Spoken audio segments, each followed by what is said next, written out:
Good afternoon, everybody. My name is Lorraine Bush, and I lead a team of individuals responsible for cybersecurity solutions at Compugen.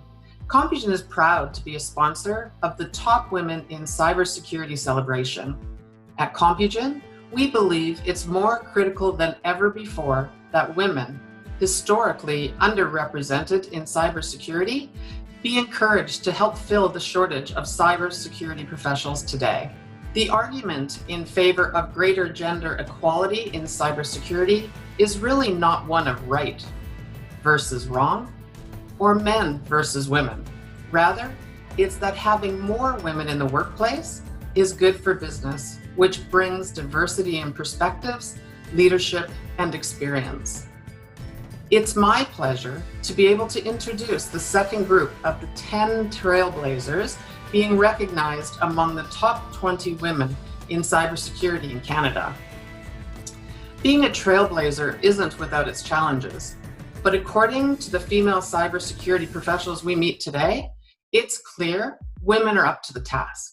In fact, the stories of these inspiring women have the power to change lives.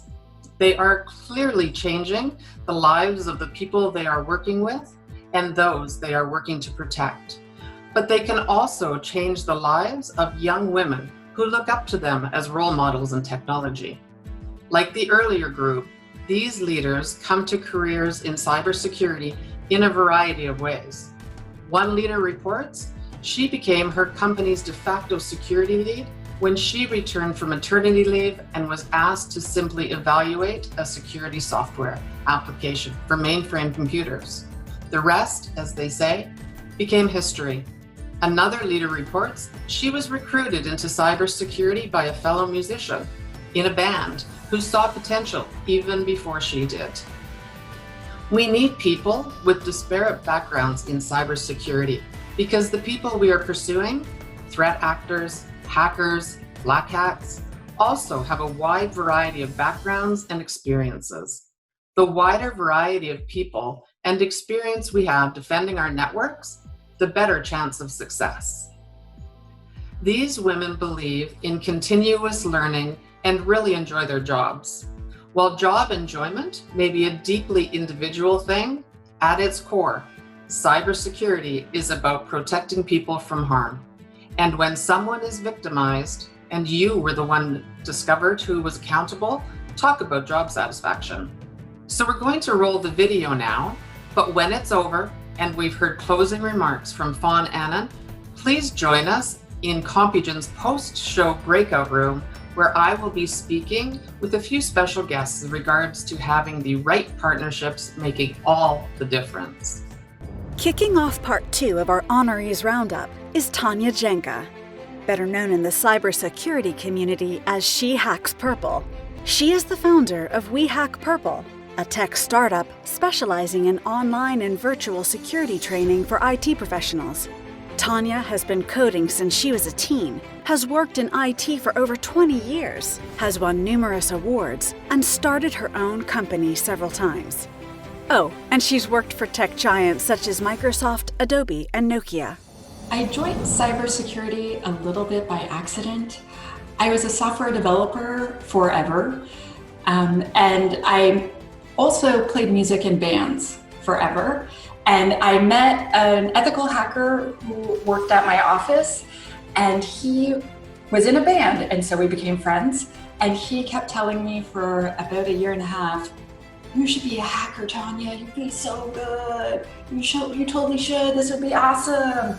And so after a year and a half, I agreed to be his apprentice, and he taught me cool stuff. He helped me get my first job. It was really amazing. Let's keep it going with Associate Professor at the University of British Columbia School of Information, Victoria Lemieux. Her interests include risk to the availability of trustworthy records, in particular in blockchain record-keeping systems, and how these risks impact transparency, financial stability, public accountability, and human rights. So I originally trained as an archivist, and I got into the cybersecurity field by accident. I was working for a global investment bank, and they were doing some restructuring of my division. And so I was looking around for where might I move next, and I thought IT security sounded kind of interesting. So I was lucky that the Chief Information Security Officer at the time for the bank was open to the idea. Last year, more than 40% of Canadians had their online data breached in some way. That data included names, home addresses, email info, passwords, and much more. Lemieux says Canada's education around cybersecurity must be improved. So our lives increasingly are online, and it's clear that we're not as digitally savvy and we're not as ready as we need to be. So I think that Canada does need to transition to being a digital nation. But we have a lot of work to do in order to get it to the place where we can live our lives successfully and safely online. Honoree number 13 is an accomplished sales professional and, like many of the other women on this list, is passionate about increasing diversity in leadership and STEM. Arti Gadia is the Canadian enterprise sales leader for the crowdsourced security platform BugCrowd. Her journey into cybersecurity began with an antivirus company nearly 20 years ago. My background was financial economics, and 20 years ago, if you asked me what I wanted to be, my answer would have been a stockbroker. In 2004, my husband and I, we moved to Canada, and as a new immigrant, I couldn't get a job. I connected with a local recruitment agency who introduced me to an entry-level sales position with an antivirus company. For me, I needed a job, and I knew I needed to take a step back in my career, so I accepted that position. At that time, antivirus was still a new concept. I'm glad I made that decision. I'm still here. However, the first connection I had with cybersecurity was back in 2000 when I was at university, and my final project was saved on that square floppy disk. I remember it got corrupted due to a virus, and at that time I knew that this was going to be a very scary problem. Olivera Zatazalo is the Chief Security Officer at Huawei Canada, with over 20 years of experience in the telecommunication industry. She is best known for creating value through collaborative leadership style, agile execution, and for her global cybersecurity expertise. Up until joining Huawei Canada, Olivera was responsible for cybersecurity governance, management, and operations within an international communication provider operating in Canada, the US, UK, and France. She was also a member of the Canadian Security Telecommunications Advisory Committee. But today, cybersecurity around 5G and other uncharted waters is where most of her attention is focused. I'm spending most of my time on 5G cybersecurity risk assessment. So 5G networks are being rolled around the globe, and we need to understand security challenges that these new technologies, new architecture, and new services are bringing.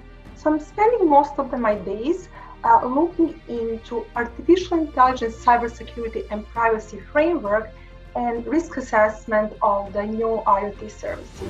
Today's next honoree is the Chief Information Officer at the Public Service Commission of Canada and the organization's Diversity and Inclusion Champion for Women.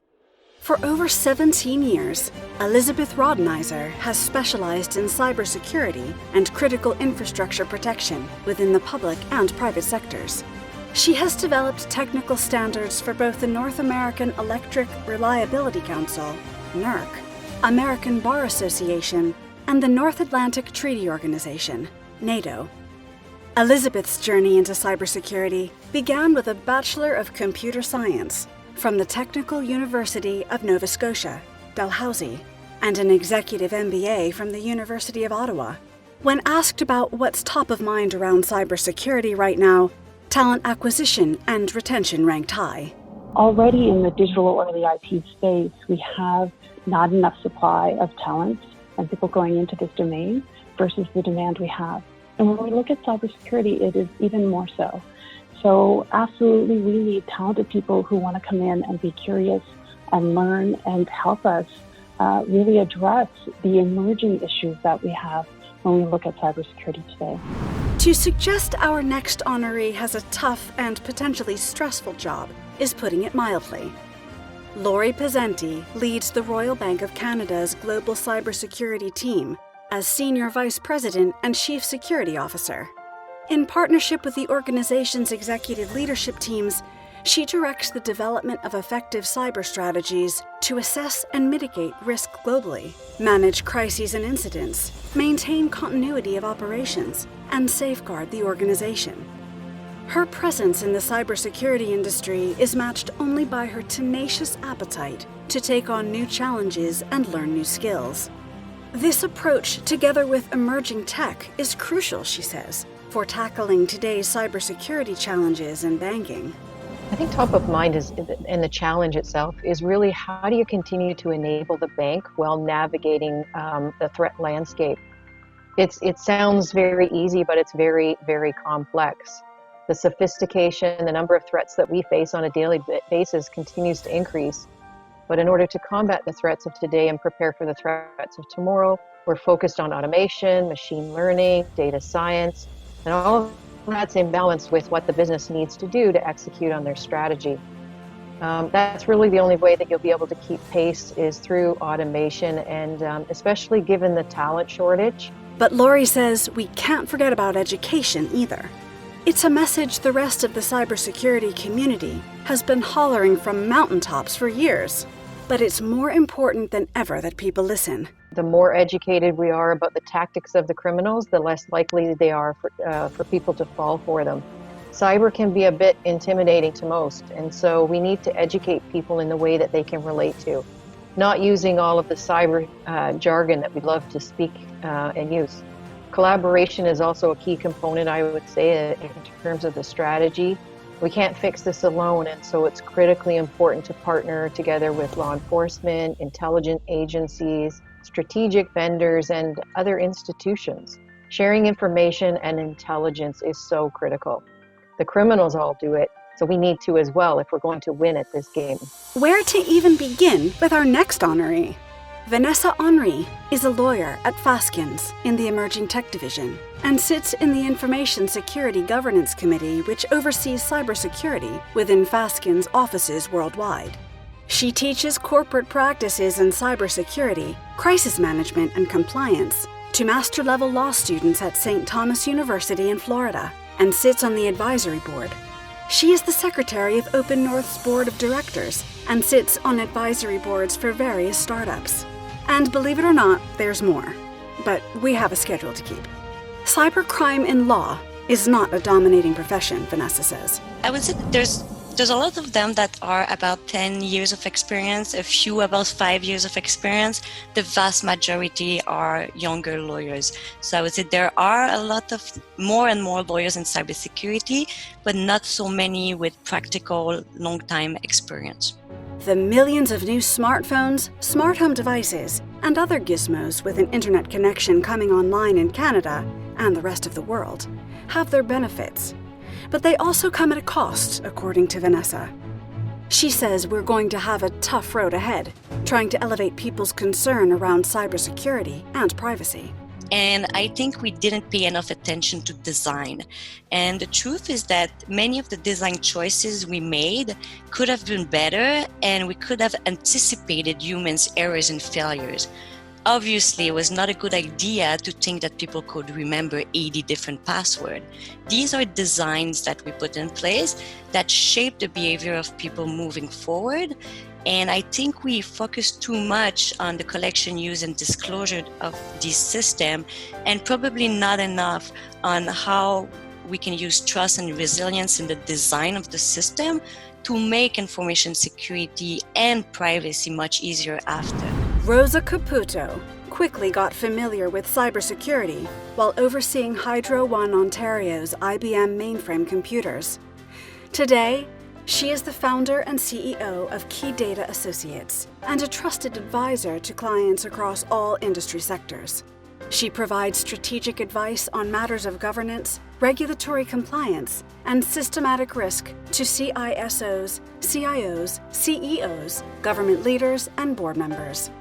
A passionate cybersecurity executive, Rosa enjoys mentoring and sharing her experience with other women in the industry. She praises her own cybersecurity hero for bringing more attention to the industry in the mainstream media. I would say that my hero is Bruce Schneier. He's been very active in this market, in the security space. He's written many books, and he's also elevated the profile of security to the boardroom level. I believe that all his writings and his media appearances and basically telling the truth about security has really brought a lot of attention to the industry over the years. Cybersecurity innovation might not be the first thing you think of when you hear someone mention the prairies. But thanks to Natalia Stahanova, that's what's starting to happen. Natalia is the Canada Research Chair in Security and Privacy and an associate professor at the University of Saskatchewan. She is the former New Brunswick Innovation Research Chair in Cybersecurity. Her work focuses on software security, e-health security, and specifically, security of wearable devices. Working closely with industry on a variety of R&D projects, she has developed a number of technologies that resulted in 3 patents in the field of computer security and adoption by high-tech companies. But her story, interestingly enough, began with video games. I had a very geeky neighbor, and he used to bring all kinds of games, and we used to play around. And in the old days, you can just play a game. You would have to sort of tweak your memory a little bit, adjust it, and you have to get into the sort of a hardcore computer to make that game run. So that was sort of a first interest when I thought, that's interesting. I can do something, and I can then use it to play games. It was actually fascinating to know that I can actually do something really fun for myself. Rounding out this impressive list of honorees is Dana Proctor. Based in the nation's capital, Dana is the Canadian National Lead for IBM's Security Intelligence Practice. In her role, she leverages her seasoned delivery experience to enable businesses with cohesive, transparent, and rapid threat intelligence programs. She has spent half her almost 25-year ICT career leading and growing information security programs from technology stack through to including operating models, through escalating leadership positions with companies such as Nortel and CGI, and now IBM. Dana has grown and built security competencies in the Nordics, the Netherlands, UK, Australia, as well as here at home in Canada. Dana says she had reservations about working in cybersecurity, but like many of our honorees, diving into the rabbit hole was worth it. I admit to being very reluctant initially because it was a space that I didn't know anything about. It wasn't in my comfort zone, and I had built a fairly strong career already in IT. And however, I soon realized that there were a number of transferable skills that I would bring. And with each new engagement and each new aspect, I became all the more intrigued by being able to continue to solve business problems with technical solutions. And going on almost 15 years now, I have been focused on being in the cybersecurity field. The rapid pivot to remote work and the ensuing cybersecurity challenge is dominating Dana's attention. IT is also top of mind for hundreds of other IT professionals who are seeking to minimize the risks associated with this added digital sprawl. Risks being, in a lot of the ways, being unquantifiable. So with that, we then have a heightened malicious activity by ill-intent actors. Spam and phishing is up by 14,000%. These heightened attacks are causing already heavily overloaded work with operational teams to be overloaded. Many are being stretched beyond capacity. So remote workforces, heightened digital transformation, heightened malicious activity, all balanced against increased financial pressures. Our response teams are having to do more with less. So it's with that in mind that myself and a lot of my peers are really trying to navigate the ground in front of us in a pragmatic way. We want to congratulate all of our 20 honorees and the many more who applied for this year's awards. This inspirational list highlights the profound impact such a small group of people can have on not only a technology community, but an entire country. Thank you again and congratulations to our inspirational honorees. Now, back to Fawn Annan for concluding remarks.